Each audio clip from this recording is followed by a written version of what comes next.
కాదని ఏం చెప్పను. నేను ఒకటి చెప్తాను, ఏమిటికి కదలన్నా ఈ పరంజ్యోతిని ఇన్ని కాలాల పాటుగా వెలిగిస్తున్నాము అని అంటే ఆమె శక్తి, యుక్తి, భక్తి నాకు ప్రసాదించి నన్ను ఇంతటి వాణ్ణి చేసిన దానికి ఆ మహత్తదేవికి నిత్యము నా హృదయాన్ని అర్పణ చేసి నాలో ఆత్మజ్ఞాన జ్యోతిని వెలిగించి అమ్మకు ఆరతి చేయాలనేటటువంటి సంకల్పం నాకు.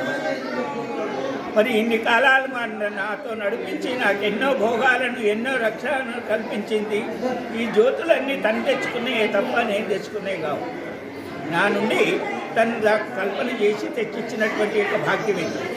ఆ పరమేశ్వరి సకల లోకాలను ఉద్ధరించి కరుణించాలనేటటువంటి దానితో ఒక దీపంతో ఎంతో గొప్ప ప్రకాశం వస్తుంది అనేటటువంటిది పూర్వీక ధర్మం చెప్తున్నటువంటి విధానం. ఆ విధి విధానంలో నుండబడేటటువంటి నగ్న సత్యాన్ని గ్రహించగలిగేటటువంటి ఆత్మీయుతులకందరికీ కూడా జ్ఞాన ప్రకాశాన్ని ప్రసాదించి అజ్ఞానాన్ని తొలగించి జ్ఞానవంతులను చేయమని మాతృమూర్తికి దండం పెడుతున్నాను. ఆ వాణి ఎప్పటికీ కూడా భక్తులను రక్షించాలని కోరుతున్నాను.